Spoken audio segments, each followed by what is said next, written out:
और इधर परीक्षित जी महाराज को जब शाप लगा,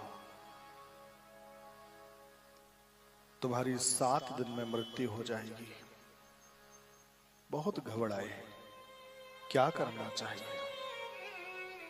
ऋषियों, मुनियों, तपस्वियों, महात्माओं सबके पास में गई, एक ही प्रश्न किया,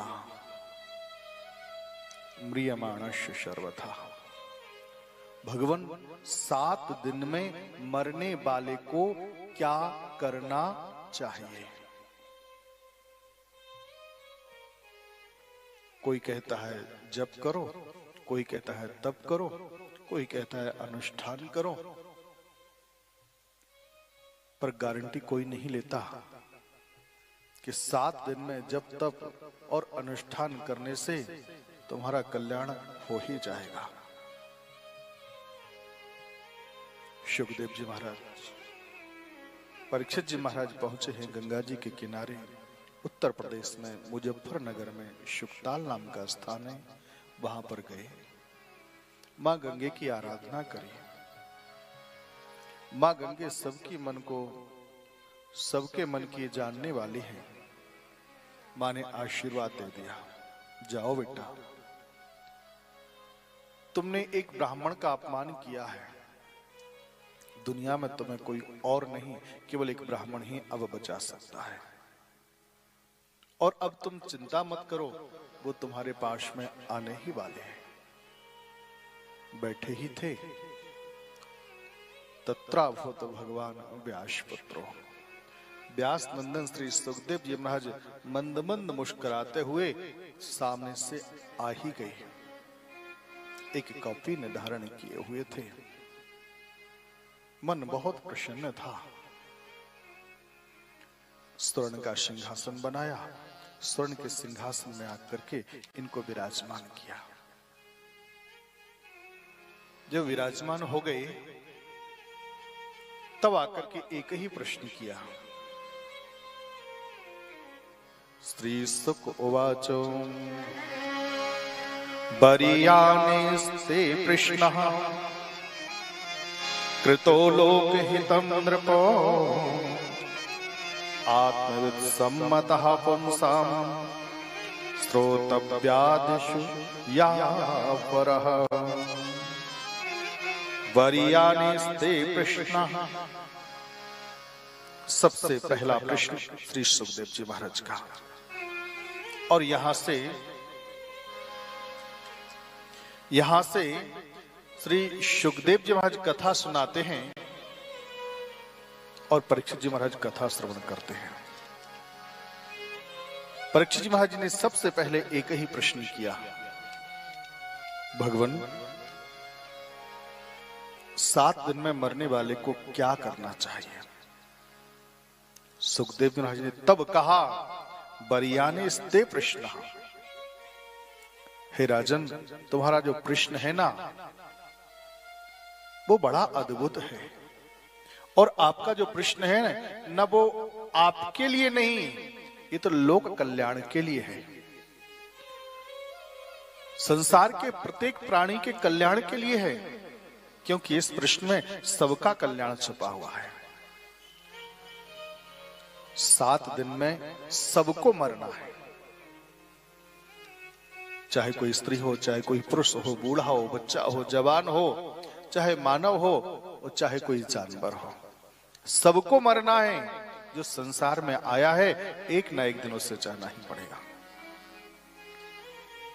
बोले भगवान 7 दिन में? बोले हाँ, रविवार, सोमवार, मंगलवार, बुधवार, गुरुवार, शुक्रवार और ये शनिवार, 7 ही दिन में संसार में प्राणी आता है और ये 7 ही दिन में इस संसार से प्राणी जाता भी है। इसलिए संसार के प्रत्येक प्राणी का ये प्रश्न है। तुमने लोक कल्याण के लिए प्रश्न किया, इसलिए मैं तुमको बारंबार धन्यवाद देता हूं, वरना दुनिया के लोगों के पास में इतना टाइम ही कहां है कि ऐसे प्रश्न पूछे कोई।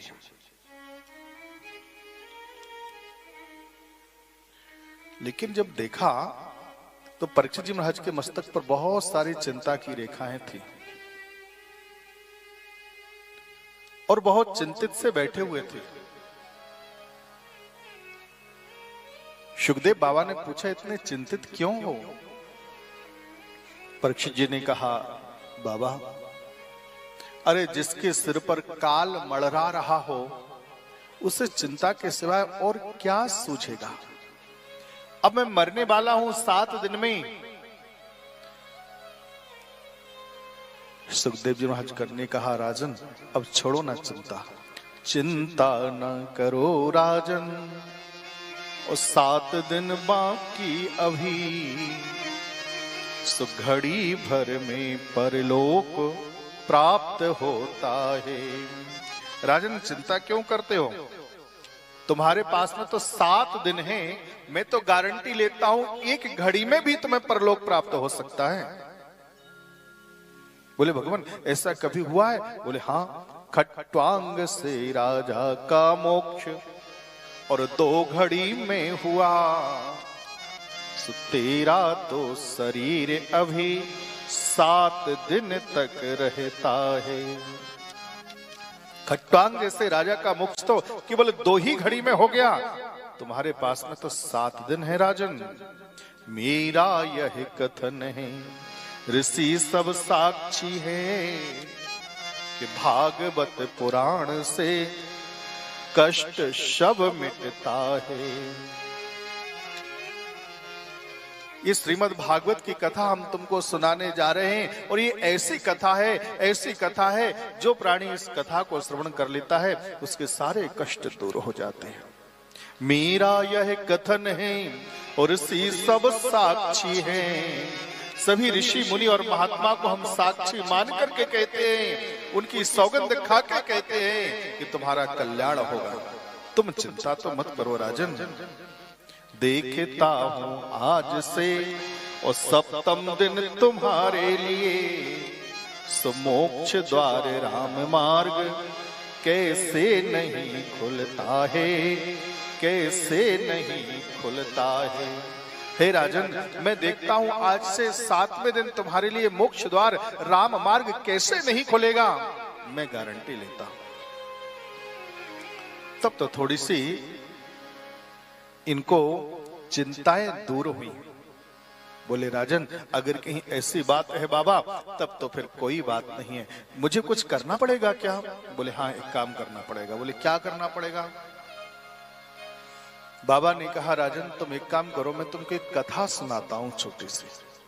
बोले भगवान छोटी सी कथा? बोले हाँ ठीक है बाबा आप सुनाओ ना मुझको कथा। बोले नहीं नहीं ऐसे नहीं सुनाऊंगा। बोले तो? बोले उस कथा को सुनने से पहले कुछ नियम संयम है, वो नियम संयम तुमको धारण करना पड़ेंगे। बाबा क्या नियम संयम है? तो श्री सुखदेव जी महाराज ने कहा, श्री शुक उवाचो जितासनो जित श्वासो जित शंगो जितेन्द्रियः स्थूले भगवतो रूपे मनः संधारयेद्यः। जितासनो जित श्वासो, सबसे पहले तुम्हें क्या करना पड़ेगा? बोले कथा सुनने से पहले कथा सुनने के कुछ नियम हैं। बोले क्या क्या नियम हैं? जितासनो, सबसे पहले जहां हम बैठे हैं उस आसन को जीतो, एक आसन से बैठना सीखो। और कथा में सबसे पहला नियम और सबसे ज्यादा दिक्कत इसी में आती है, एक आसन से बैठने में। तो सबसे पहले एक आसन से बैठो, चाहे सुख आसन से बैठो और चाहे कमलासन से बैठो। और कहीं ऐसा ना भी कर पाओ तो कोई बात नहीं, कम से कम इतना तो करो एक जगह ही बैठो। कई लोगों को मैंने देखा अभी यहां बैठे फिर वहां बैठ गए फिर वहां बैठ गए, ऐसा कभी नहीं करना चाहिए। सुख आसन से बैठो या कमलासन से बैठो, लेकिन एक जगह बैठो। और हाँ कई लोगों को तो मैंने देखा है बैठते हैं ना, बैठने के तो कई अलग अलग तरीके लोगों के होते हैं। कोई आके सुखासन से बैठ जाता है, आराम से बैठते हैं, और कोई आके की कथा में बैठते हैं ना तो पैर फैला के ही बैठ जाते हैं। सामने व्यास गद्दी की तरफ पैरों को किया, अपने तलवों को, और आराम से बैठ गए। ऐसे लगता उनका दर्शन करके तो मानो ये कह रहे हो व्यास जी तुम मेरे चरणों का दर्शन करो और खूब कथा सुनाते जाओ। और हाँ, कुछ लोगों को देखा मैंने, कुछ लोग तो क्या करते हैं, ऐसे बैठ गए और बैठने के बाद दोनों घुटनों को ऊपर किया और ऐसे दोनों घुटनों को करके यूं बैठ जाते हैं। इस आसन को कहते हैं दरिद्रासन। और इस आसन से अगर कहीं देवराज इंद्र भी बैठ जाए ना तो उनके यहां भी दरिद्रता आ जाती है। इसलिए इस आसन से नहीं बैठना चाहिए कभी, बैठने का बहुत प्रभाव पड़ता है। तो सबसे पहले जितासन, एक आसन से बैठो, एक स्थान पर बैठो, जितश्वासो। इसके बाद में क्या करना पड़ेगा, बोले फिर श्वास को जीतो। बोले भगवान श्वास को जीतना तो बहुत मुश्किल की बात है। बोले नहीं नहीं, कोई मुश्किल की बात नहीं है, बहुत प्राणायाम करना पड़ेगा। बोले नहीं करना पड़ेगा। तो बोले क्या करें, बोले एक काम करो, श्वास को जीतने का बड़ा सुंदर उपाय है।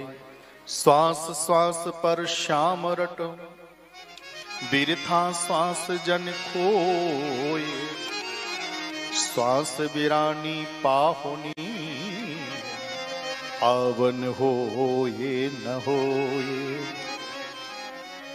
अपनी प्रत्येक श्वास पर मेरे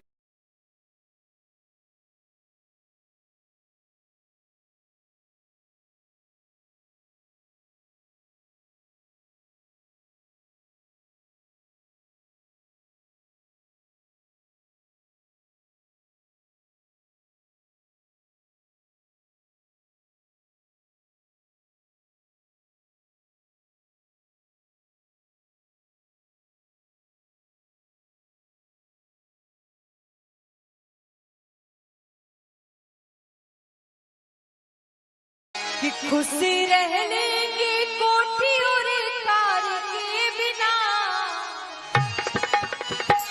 खुशी रहने की कोठी और कार। जुआरियों का संग करेंगे, भले जुआ ना खेलो लेकिन एक ना एक दिन तो खेलना आ ही जाएगा। शत पुरुषों का संग करना चाहिए, तभी तो कहते हैं अगर कहीं जाना है तो संतों के साथ में जाओ। संतन के संग लाग रे तेरी अच्छी बनेगी। अरे संतन के संग लाग रे तेरी अच्छी बनेगी। संतन के संग लाग रे तेरी अच्छी बनेगी। संतन के लाग रे तेरी अच्छी बनेगी।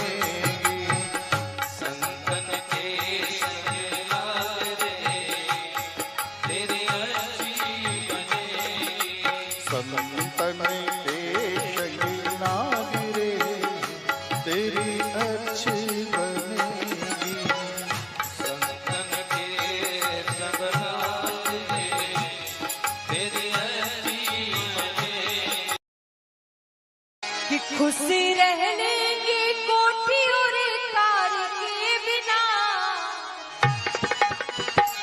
खुशी रहने की कोठी और कार के बिना, जी न पाएंगे, जी न पाएंगे, जी न पाएंगे रंगीनी सरकार के, वो जी न पाएंगे रंगीनी सरकार के बिना, जी न पाएंगे रंगीनी सरकार के बिना, वो जी न पाएंगे रंगीनी सरकार के बिना।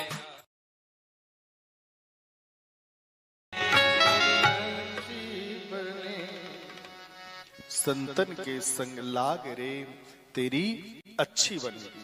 संतों का संग करो। इसके बाद में क्या करना पड़ेगा, बोले भगवान जितेंद्रिया, फिर इंद्रियों को जीतो। बोले भगवान ये तो बहुत कठिन काम है, इंद्रियों को कैसे जीता जा सकता है। बलवान इंद्रिय ग्रामो विद्वान शमपि कर्षति। इंद्रियां इतनी बलवान होती हैं, इतनी बलवान होती हैं कि बड़े बड़े विद्वानों को भी डिगा दिया करती हैं। भगवान फिर इन पर कंट्रोल कैसे किया जा सकता है? बोले अगर कहीं इंद्रियों पर कंट्रोल नहीं होगा तो भगवान की कथा में मन भी नहीं लगेगा। कोई उपाय बताओ ना। बोले एक उपाय है। बोले क्या करना पड़ेगा? बोले वही, संतों के संग जाओगे तो संत क्या करेंगे? बोले संत की सन्निधि में जब पहुंचते हैं तो भगवंत से मिला दिया करते हैं। पहुंच जाओ मेरे हनुमान बाबा जैसे संत के पास में, और कहीं पहुंच गए तो फिर वो क्या करेंगे? तुम्हारा संबंध सीधा सीधा श्री राम जी से करवा देंगे, भगवान से करवा ही देते हैं। इसलिए जब भगवान से संबंध हो जाता है तो फिर क्या होगा? बोले वही होगा, कृष्ण गोविंद गोपाल गाते चलो, मन को विषयों से हरदम हटाते चलो। भगवान कृष्ण का अगर कहीं स्मरण किया, वो परम योगेश्वर है, उस समय आकर के इंद्रियों पर भी विजय प्राप्त हो जाएगी। इसके बाद में क्या करना पड़ेगा? बोले इसके बाद में भगवान के स्थूल स्वरूप में भगवान का दर्शन करो, मूर्ति में भगवान का दर्शन करें। इसके बाद में क्या करना पड़ेगा? बोले इसके बाद में फिर चींटी से लेकर के हाथी पर्यंत तक सूक्ष्म से सूक्ष्म है तो मेरा परमात्मा है, कण कण में भगवान का निवास है। अणुर अणियान महितो महान, और कि सबसे छोटा है दुनिया में तो वो भगवान है, और सबसे बड़ा है तो वो ईश्वर है। सब में भगवान का दर्शन करो। बोले इसके बाद में क्या करना पड़ेगा? बोले भगवान कहते हैं कहां कहां है? बोले भगवान कहते हैं हमारी कमर से ऊपर है, भगवान के 7 लोक हैं। ये दुनिया संसार क्या है? ये भगवान का ही स्वरूप है, ईश्वर का स्वरूप है। बोले कमर से नीचे 7 लोक हैं, और यहां से ऊपर भी आकर के 7 लोक हैं। अतल वितल सुतल तलातल महातल रसातल और पाताल, ये नीचे की ओर जो है ये 7 लोक हैं। 7 ऊपर है भू, जहां हम बैठे हैं इसके ऊपर है भुवः, स्वर्ग, मही, जन, शत और तप। ये 7 ऊपर के और 7 नीचे के 14 भवन ईश्वर का ही स्वरूप है। भगवान के विराट स्वरूप का दर्शन करवाया। इस संपूर्ण संसार की प्रकृति जो भी देख रहे हैं ये मेरे प्रभु का ही स्वरूप है, भगवान का ही। हर परिस्थिति में कण कण में मेरे प्रभु का दर्शन करो। तत्पश्चात बताया सद्यो मुक्ति और क्रम मुक्ति के बारे में भी बड़ा दिव्य ज्ञान दिया। सद्यो मुक्ति और क्रम मुक्ति के बारे में वर्णन करते हुए कहा, भगवान अगर कहीं कोई प्राणी भगवान की उपासना करता है और जैसी उपासना करता है, जो भी उसकी कामना होती है, अगर कहीं उस देवता के नाम से उपासना करता है तो उसका कल्याण बड़ी शीघ्रता से हो जाता है। अंत में आकर के भागवत के 10 लक्षणों के बारे में वर्णन किया गया। अत सर्ग विसर्ग स्थान उति मन्वंतर कथा ईशान कथा आदि 10 लक्षणों के बारे